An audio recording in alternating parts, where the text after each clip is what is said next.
Hello, you are listening to the Sask Wedding Podcast. If you're a bride-to-be or just love weddings, we created this show just for you. I'm your host, Matt Ramage. I'm the owner of MJ&Co Stories, a photography and film company here based in Saskatoon. On today's episode, we have Alex Koch. Alex is part of the team at GMG Jewellers here in Saskatoon. GMG Jewellers has been a part of Saskatoon for 35 years. They are locally owned and operated. So many of our own clients have chosen Alex and her team for engagement and wedding rings. And everybody, and I mean everybody, raves about the experience. Thanks for being here, Alex. Thank you so much for having me, Matt. It's a pleasure to be here. Well, I'm excited. Getting engaged is like that first part of, the whole marriage experience. And it's very exciting for couples. It's very magical, actually. And you're part of this origin story, this like the first step. And the engagement ring is a centerpiece of that tradition. I remember when I got engaged, I remember getting the ring and buying it and having it in my pocket. And I basically gave it to my wife within 4 hours. That's very common, actually. Actually? Yes, very. They're like waiting. They order some custom ring in and then... They can't. They're so excited. The nervous excitement is so electrifying. I'm so excited for them. I'm literally vibrating and usually jumping up and down. Before COVID, I'm hugging people. I love it. I love every minute of it. Awesome. Side note, what's the most expensive engagement ring you've ever sold? Me personally, man, she was a beauty. So it wasn't necessarily the biggest diamond I've ever sold, but it was definitely the prettiest. So we carry a brand called Hearts on Fire, and they cut the world's most perfectly cut diamond. So that means that when they cut the diamond, every ounce of light that goes into it literally comes back out to your eyes, and they sparkle like a disco ball. It's crazy. The ring was $128,000 in a Canadian. Canadian. So that's better than American, but it was beautiful. It was an absolute stunner. I love it. I still have a picture of it on my phone. I loved it that much. And how long? Do you mind me asking how long ago this was? 2 years ago. Okay, so recent. Okay. Yeah. Because if this was like 10, 20 years ago, then that ring would probably be worth way more now. A little bit more. Yeah. Awesome. So you've done this for a while. GMG's been part of Saskatoon, and it's the one and only store. It's not a franchise. That's right. For 35 years, and you've worked there for a while. 22 of those 35 years. So I know, I'm so young, it's hard to believe. So you started when you were 10, obviously. Yeah. I was wondering if you could share sort of what's changed with that buying experience over the last 22 years. Yes, I would say in the beginning when I first started there, you would meet the guy. He would come in maybe with his mom, maybe with a friend or a sister. You never met the girlfriend. And you had to try and figure out what kind of ring he wanted to get for her. Then he would give it to her, and that was it. Maybe she came in and got it sized afterwards, but you never got to meet them as a couple. You met him, he gave her the ring. You maybe got to meet her, maybe you didn't. Maybe they came back for their wedding bands. Just if they had to size it or something. Yeah. Yeah. And now, fast forward to now, and now it's an experience. It's a true experience. The girls will come in with their friends or their moms. There'll be a party of 4 or 5, and we're all trying on rings and getting ideas, making wish lists. And then either I'll send the wish list to the girl, or we'll send it right to the guy, because usually they've talked about getting married anyway. And then he'll come in on his own terms when he's ready, and we help him build the dream ring that she's going to love. So he can go into a proposal just totally confident that she's going to love it 100%. So she knows that ring's coming, and so the only thing left for the surprise is when. That's right. Well, couples before, usually you got engaged, got married, then bought a house, then had kids. Now they've gone to university, they've been working for 4 or 5 years, they've bought a house, they've renovated a house. Maybe they have kids, maybe they don't have kids, and now they're getting married. And if they've renovated a house and survived, then they're gonna make it. They're forever. Yeah. It's gonna be okay. And that's awesome. That's awesome. So you have people coming in shopping. Now I was on your website. You sell, and I know you sell brands. Do you want to talk about brands? And I saw you do create custom jewelry. Yes. Tell me what's kind of the options people can get today for engagement rings. Yeah, we're modern but old school, I like to say, because a lot of jewelry stores, they don't have a jeweler, an actual goldsmith on site. Stuff gets sent out. So our goldsmiths work in-house. All of our work gets done in our showroom. So if you need a repair all the way to an absolute custom engagement ring, combination, we can do it from start to finish and you get to be part of the process. But then we also carry the industry's probably most recognized and sought after brands. So like Tacori is very well known. They're like that's probably the the Louis Vuitton of jewelry. Them, and we don't carry Tiffany's, but it would be in that caliber of jewelry name. And then we have Simon G, Hearts on Fire. I think Tacori is the most recognizable to me as a guy. Yeah. Like those blue boxes. And That's right. Yeah, I love them. Yeah. And the up-and-coming Canadian superstar, Noam Carver. We've been working with him for 5 or 6 years now. He's won several awards in the industry, and his designs are unbelievable. And that's just Canadian. And he's Canadian, which doesn't happen too often in the bridal industry, that a Canadian breaks out in the bridal category, so engagement rings and wedding bands, and becomes globally recognized for his work. And he's Canadian. It's really cool. So we're so happy to have him as part of the GMG family. That's awesome. Yeah. And so like a couple comes in, they can shop around, they can see whatever, if they have an idea in mind that you don't have, you can make that happen right in-house. That's right. That's pretty cool. So then I know with my wedding ring experience, this is 15 years ago, actually this month. Happy anniversary. Or 16, yeah, 15 years ago. I didn't get married until the summer, but I remember buying that ring. And the engagement band though, like this ring didn't have like a paired engagement band, wedding day ring. Yeah. And I remember having to get that custom made. So you probably sell a lot of rings like that where you have to custom make the wedding day. I don't even know the terms for these. Yeah, it's just a wedding band. Yeah, it's just complimentary wedding band. So a lot of the designers do design a complimentary wedding band, but I would say less than 50% of the brides actually choose that rendition, and they usually have a different idea in mind of what they would like to wear with their engagement ring. So the brand's evolving over the years, especially from 15 years ago. Yeah, there was like you had one choice or you had to custom make something. Now I have probably over 300 or 400, we call them stacking bands or ladies' wedding bands that are very interchangeable. So you can wear them with like any engagement ring style. The hardest part is picking which one's your favorite, at least to start with. So do you, so my wife's a nurse, and so she can't wear anything that holds a diamond just because of nooks and crannies, but I got her like a gold band that's separate. Looking back, I kind of wish the wedding day band was just one that she could have taken apart from the engagement ring. Do people have like certain requirements? And I mean, even like if you have a partner who has a heavy duty mechanic job or something, I've heard there's other options, people getting tattooed rings or silicone rings. I mean, do you sell all those kind of accessories? We do, except for the tattoos. Yeah. So I've always liked to encourage, get a real wedding band, something made out of gold or platinum or a combination of the two, white, yellow, or rose. Get a band that will grow with you over the years. That can be size, that can be something you can wear when you're 80 and something you can wear when you're 40 or when you're 30. And then we have sports bands. So those bands are made out of alternative metals like tungsten carbide, titanium, even silicone for that matter. And that can be your bead around wedding band that you wear if you're working with your hands a lot, especially the laboring jobs where you might shy away from a gold ring because you don't want to wreck it or lose it. With the gold ring now, you get a free sports band. So you can get that band that you can wear every day, and if you lose it or wreck it or scratch it, it doesn't matter. But when you're older, you have the band that you got married with. It's still there. Yeah. Do you find, I know, like for myself, like typically the bride's ring is the fancy one, right?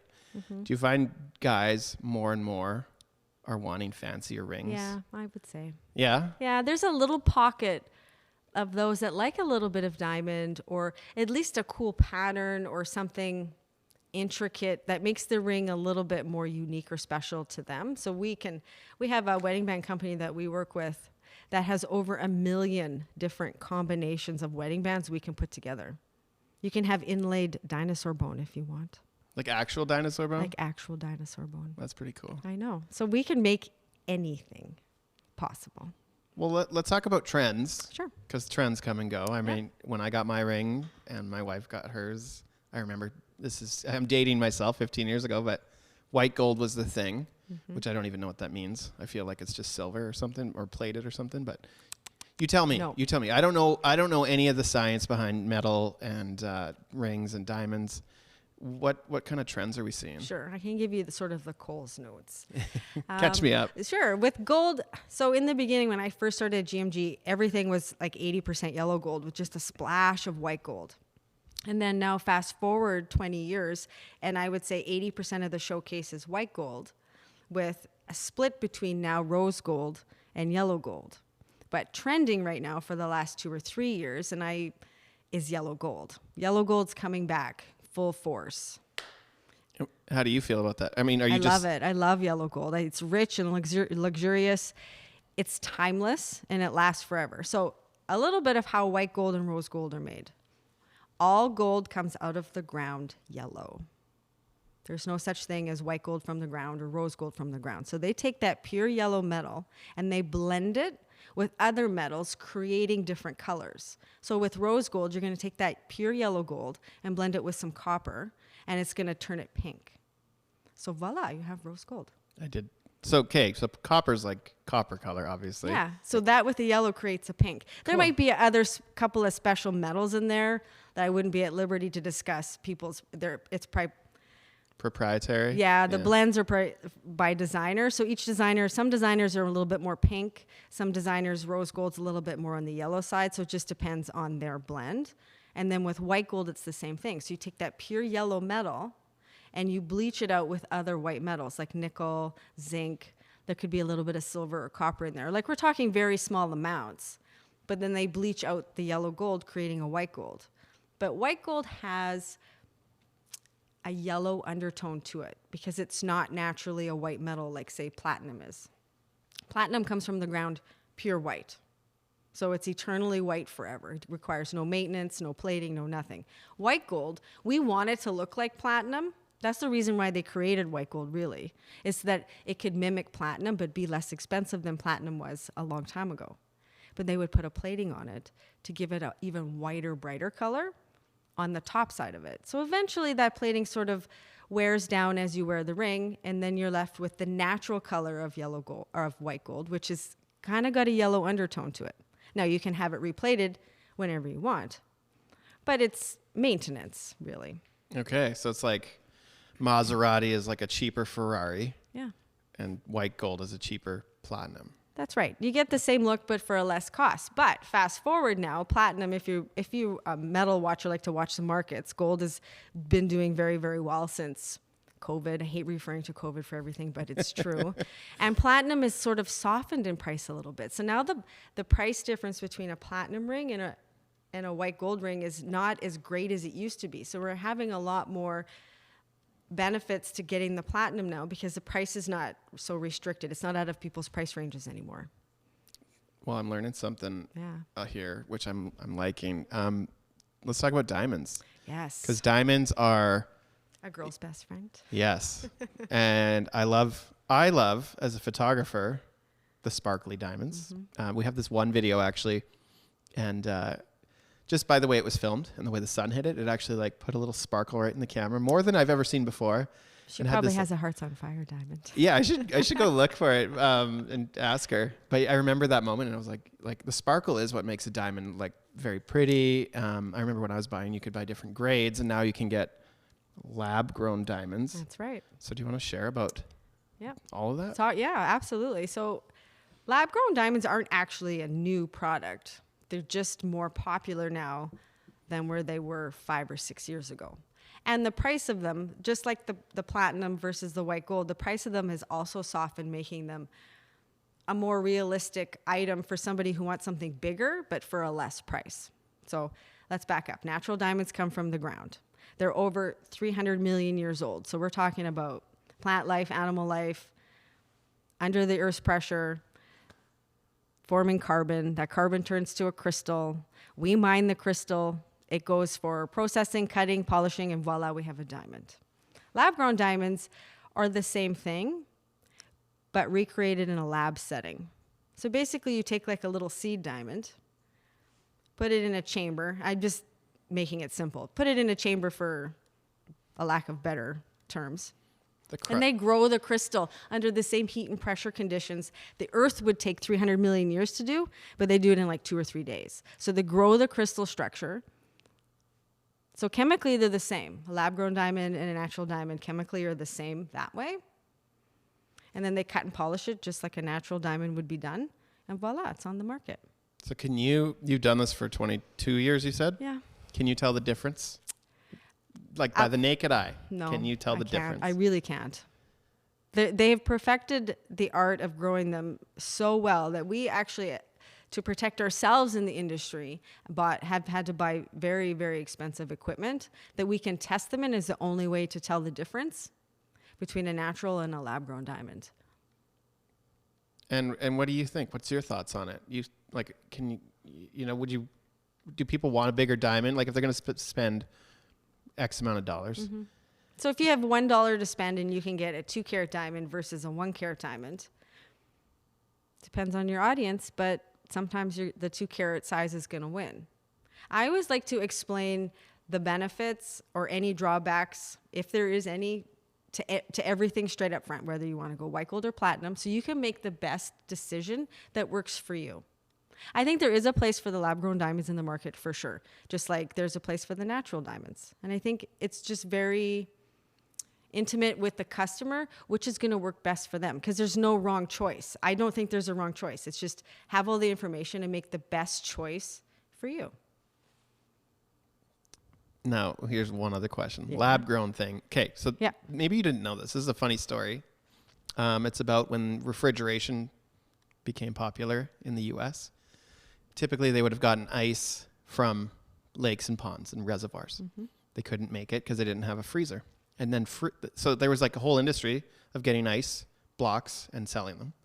And then they came out with refrigerators where they could actually make fake ice, they called it, which kind of reminds me of this diamond stuff. Like, and then the market was like, this fake ice, the lab-grown ice, wasn't as good as the real ice. But the actual truth was, you could use clean water for the ice frozen in the refrigerator or for the freezer or whatever. And then this is well before people had fridges in their houses. They had ice boxes. Yeah, exactly. But yeah, the whole marketing thing was like, you want natural ice, not fake ice. And it's like, that was back then. Now we obviously know. And people were getting sick because the water was coming from ponds and stuff for the ice. There's a reason why I didn't grow up in that era. So when I think of diamonds, I kind of think of like, is it just like that kind of thing? And, do you I don't think they're going to take over. I think there's a place for both of them in the world. So if somebody wants something really, really specific about a diamond, like a certain color and clarity with a certain size, you could order a lab diamond like that. They're bountiful. That's why the price is less. And there's lots of them. But the allure to a natural diamond is you're getting something as unique as your thumbprint. There is not any two in the world that are alike. So again, it's about knowing all the options and what's available and then making the choice that's best for you. So for a client who comes into your store and doesn't know what they want, like where do people start, or what's the most common question people start with? I like to start with, do you have any inspiration?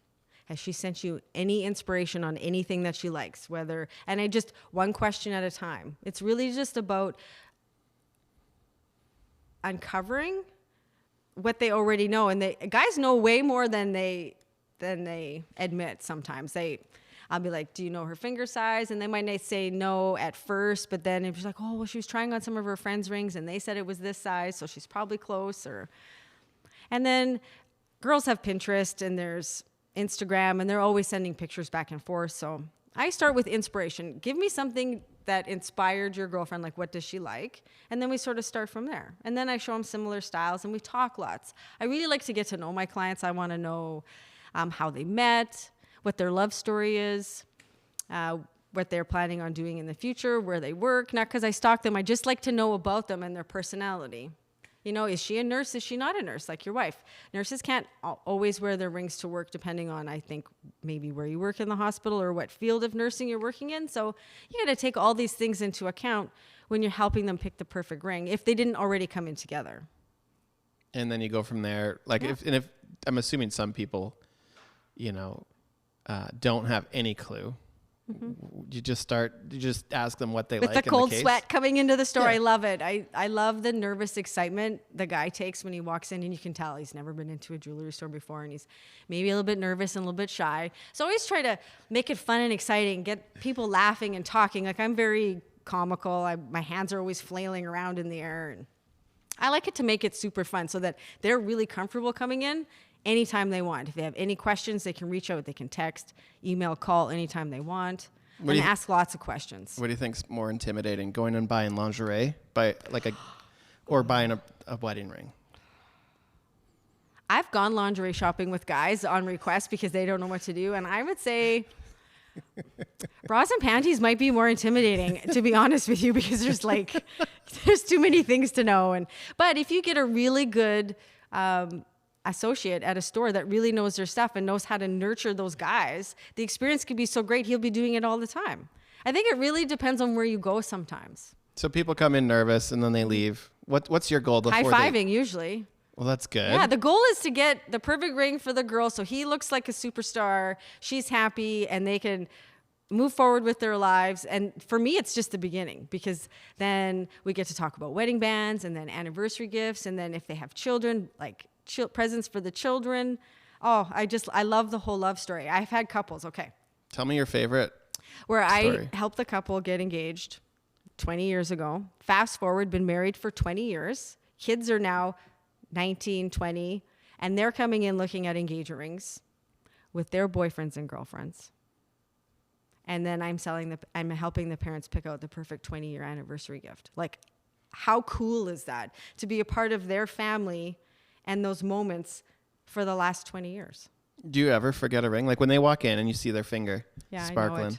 You know it? I do.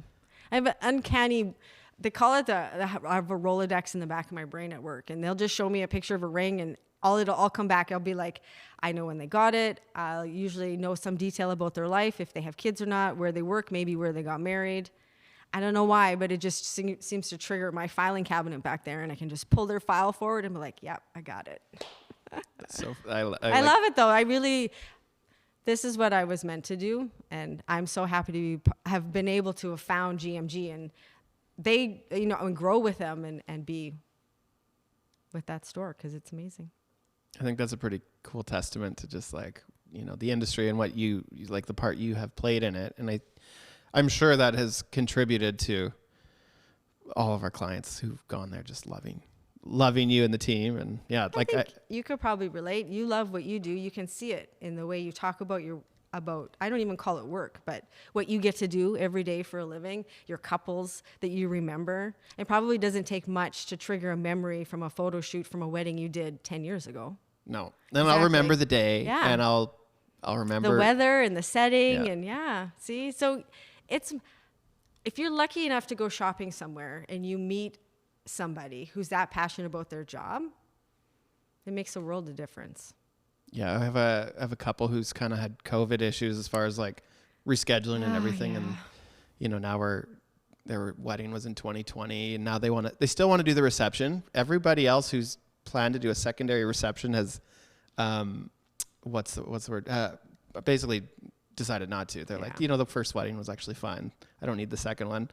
Or the second reception. We have a couple. Anyways, we're at like 3 years since they booked us. 2022 is 2 years since they got married, and finally we're doing it. And they're just like so thrilled that we're able to be part of it all. And she messaged me, I think it was yesterday, and she said, the photos we got of her grandpa were the last photos of him, and it's pretty special to just like be able to play those parts, even in a pandemic, and get different parts of the day, and I don't know, tell that story of a couple. I could rant about this all day. But I remembered. I agree with you more. There's very few things that are tangible items that carry emotion. Jewelry triggers emotion. Pictures trigger emotion. Songs trigger emotion. There's very few things out there that if you have grandma's ring that's been passed on for 100 years, it's so special. And then your pictures. My favorite things about getting married, and I just want to say this for the industry, is I don't like to tell people where to spend their money, but at the end of the day, you have three things left. Your photos. Get good photos. Those are your memories. You get old and things you don't remember. You can look back at your photos and the memories come back. In your rings, And then a nice dress for the girls. Sorry, girls, but a nice dress is important. Everybody's looking at the bride. No, I like that. When it comes to rings and stuff, let's talk about like longevity. This is just like a side question. Do people ever come back and have a ring? You know, it's a 25-year anniversary or 50-year anniversary, and maybe they got a ring that was like, maybe it was even grandma's ring, and they want to propose to their fiance with it. Do you ever like redesign but use the original metals and diamonds, or remake an old ring as like a renewal gift or something? Yeah, restore. I've done a lot of restore jobs where we take the original ring and build it up. If it's been worn lots, which that's meant to do, the cool thing is that we can add more gold and metal to it and build it up and make it look like it was new again, or we can do a minimal facelift on it and try to keep the integrity and as much the same, but just strengthen it in areas. Or we've done a whole redesign where we pull the diamonds out, put them into a more modern setting, but you still have grandma's diamond and mom's diamond in your ring. Just depends on the direction that the couple wants to go. Now, when I got married, I was dirt poor. I was 21. I was 20 when I bought the ring. My wife definitely has become bougier over the last decade and a half. You know, can you go too big with a diamond? She would love a bigger diamond. Okay, this is my golden rule. Okay. And guys don't know what to do if they're debating versus this or that. In my experience, I can only speak for, I've never had a girl bring back a ring because it was too big. The diamond was too big. But I have had girls bring back a diamond because it was too small. Just going to throw that out there. And I'm assuming before the wedding day, they just, do you actually just swap out the ring, or do you actually switch the diamond? Or Yeah, so it depends on the situation. If she wants a bigger diamond, they'll come in. I'll take the original diamond back and we'll just do the difference to the bigger diamond if that's what we want.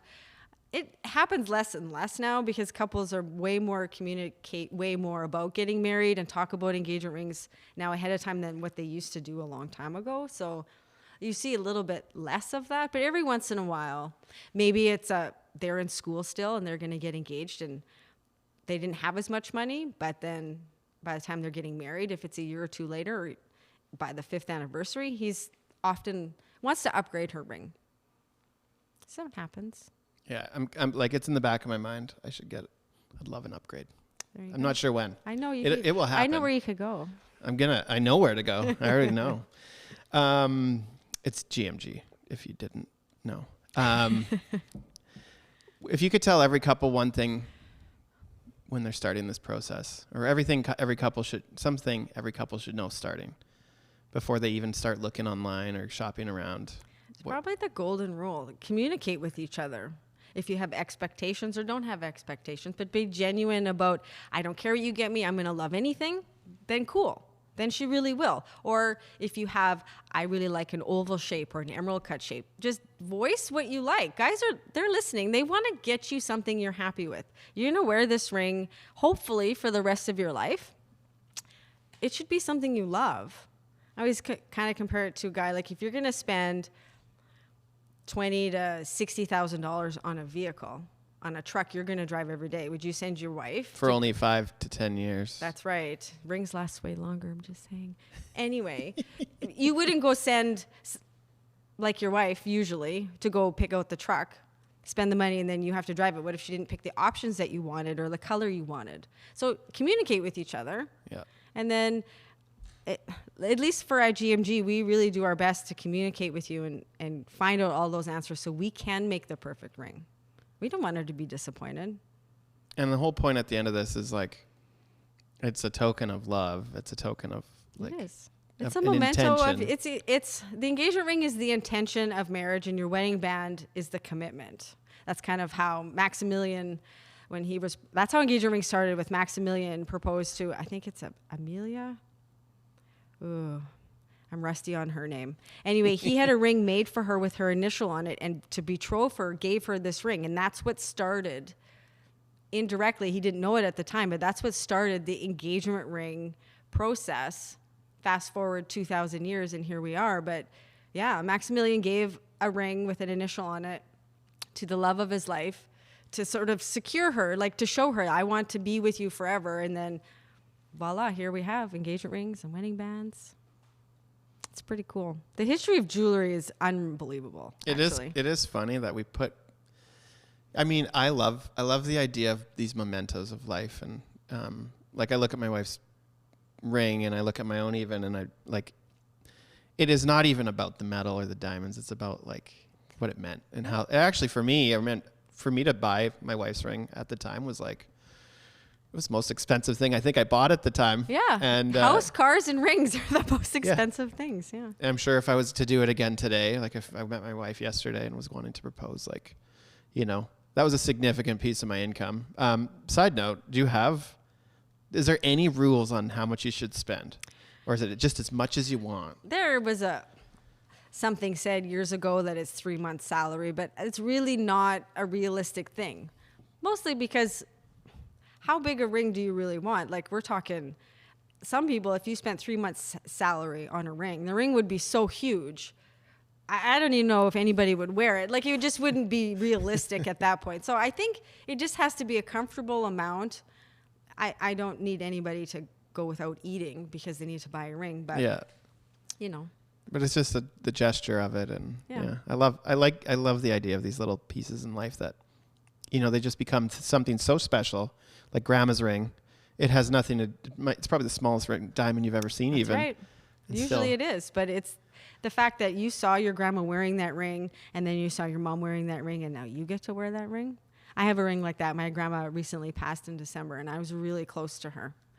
And I have this little ruby ring that she wore on her pinky, and it was one of the things that I got to keep after grandma passed. And it's the most precious ring to me in the whole world because I grew up watching her wear that ring. I always asked to try it on when I was a little kid, and she would indulge me, and now I get to have it as my own. So, and then maybe pass it on one day myself. That sounds beautiful. I think that might be it today for us, if that's okay. Of course. Well, we got 1 minute left. Okay. 1 minute left. I do want to ask about accessories. Do brides... Should they get like a little pair of diamond earrings or something for their wedding day? Or like, do you sell the whole thing? We GMG? can. We sure can. You can do. So a lot of guys have come in on the wedding day in the morning in a mad panic, not knowing they're supposed to buy their bride a gift. So again, communication. I can't stress that enough. It doesn't always have to be jewelry. I know I should be plugging jewelry, but I think depending on where you want to be at, jewelry is a really great gift because she's going to have it forever, and she's going to know, I got this as my wedding gift. These were my wedding earrings. Whether or not she wears them on her wedding day, because she might have that all sorted out already, is fine. But a token to commemorate the day is moving forward, regardless if you're going to get her, it doesn't matter, lingerie or diamonds or a necklace or a bracelet. Pearls are very popular. It's a very... Are you saying that brides like gifts? Yes. Is that what you're saying? That's what I'm saying. We've even hand-delivered gifts to a bride in her hotel suite getting ready on behalf of the guy. So he had it arranged, and we run it over there and surprise her with a gift on their wedding day. It's like we do so many cool things. Just ask us. We've got lots of ideas. We've done lots of things. We have bridal events. Well, let's tell us what's the best way to shop for you. Like, can we just come into the shop? I saw on your website you had do one-on-one appointments now. Yeah. You said they're not going anywhere. So tell me. Yeah. So you can book an appointment if you've never come to the store before and you just want to come at a certain time and make sure that somebody's is free. You can schedule a one-on-one appointment from our website. You can text us. You can email us. Walking in is still probably the most popular. If you're downtown, just pop on in. We have wedding band events, bridal events. We do all kinds of things throughout the year that, we like to help save you some money too. So awesome. Yeah. Well, I'm excited. Definitely go check out Alex and the team on Instagram. What was your Instagram handles again? So ours is just at GMG Jewellers. And then yours is at GMG Girl. At GMG Girl. Yeah. You can see some really beautiful stuff on Instagram. I see the sparkle all the time. It always stops me in my tracks. GMG is amazing. I'm going to plug a thing they do for the last few years. You can win a honeymoon. Yes.